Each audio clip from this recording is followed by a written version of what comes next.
రోడ్ల విషయం చెప్తే నేను పక్క రాష్ట్రం వాళ్ళని విమర్శించిన అంటున్నారు. మీరు రాష్ట్రం పక్కనే ఆ రాష్ట్రం కూడా ఉంది, మీకు తెలుసు. మీరు అటు చూస్తారు ఇటు చూస్తారు. మరి మన రోడ్లు ఎట్లున్నాయో ఆ రోడ్లు ఎట్లున్నాయో దాన్ని చూస్తేనే మీకు అర్థమవుతా ఉంది.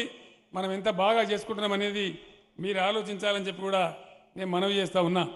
ఇట్లా అనేక కార్యక్రమాలు చేసుకున్నాం. అశ్వరావుపేటలో డిగ్రీ కాలేజ్ పెట్టుకున్నాం, 100 బెడెడ్ 100 పడకల ఆసుపత్రి పెట్టుకున్నాం, ఇక్కడ డయాలసిస్ సెంటర్ పెట్టుకున్నాం.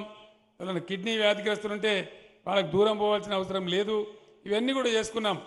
మెచ్చ నాగేశ్వరరావు గారు, సార్ ఒకటే ఫ్యాక్టరీ ఉంది, మాకు ఇబ్బంది అవుతా ఉంది, మరో ఫ్యాక్టరీ కావాలని చెప్తే ఇమ్మీడియట్గా ఇక్కడ అప్పారావుపేటలో మళ్ళొక ఫ్యాక్టరీ పెట్టుకున్నాం. అది 60 టన్నుల కెపాసిటీ ఉంది. ఇప్పుడు గేలలు గిట్ట మురిగిపోయే పరిస్థితి లేదు.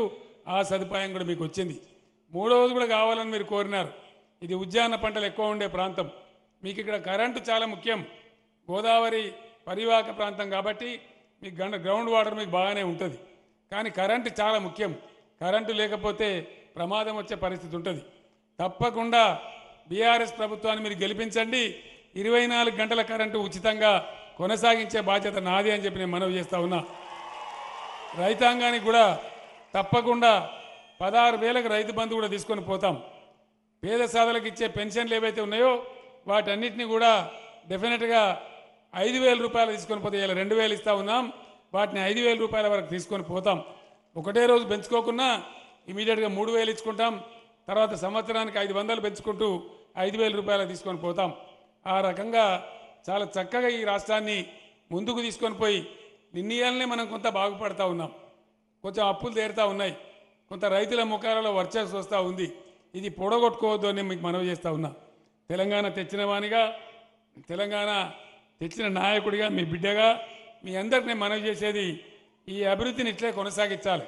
ఈ సంక్షేమ కార్యక్రమాలు ఇట్లే కొనసాగాలి. పేద సాధారణలందరినీ ఆదుకోవాలి. ఆ రకంగా మీ దీవెన ఉంటే తప్పకుండా రాష్ట్రాన్ని ఇదే పద్ధతిలో ఇదే బాటలో నేను ముందుకు తీసుకొని పోతా మనవి చేస్తూ ఉన్నా. మెచ్చా నాగేశ్వరరావు గారు వివాదం పెట్టుకునే మనిషి కాదు, చాలా చల్లటి మనిషి, చక్కటి మనిషి. ఆయన హైదరాబాద్లో ఉండే రకం కాదు. హైదరాబాద్ వస్తే కూడా 1-2 రోజుల కన్నా ఎక్కువ ఉండరు. ఆయన నేరుగా వచ్చి మళ్ళీ నియోజకవర్గంలో ఉంటారు. నా దగ్గరికి వచ్చి, సార్ అశ్వరావుపేటలో మీరు అంతటికి ఇస్తా ఉన్నారు, మాకు కూడా సెంట్రల్ లైటింగ్ కావాలి, డివైడర్ కావాలని చెప్పి అడిగినారు, తెచ్చినారు. ఇలా సెంట్రల్ లైటింగ్తోని బ్రహ్మాండంగా అశ్వరావుపేట రూపురేఖలు మారిపోయినాయి. ఇంకా కూడా భవిష్యత్తులో చాలా కార్యక్రమాలు చేయాల్సి ఉంది. తాటి వెంకటేశ్వర్ గారు మళ్ళీ చేరినారు ఈరోజు పార్టీ. ఈ ఇద్దరు కలిసిన తర్వాత మనకు తిరిగేలేదు, డెఫినెట్గా మనమే గెలుస్తాం. గవర్నమెంట్ కూడా 100% బీఆర్ఎస్ గవర్నమెంటే వస్తూ ఉంది.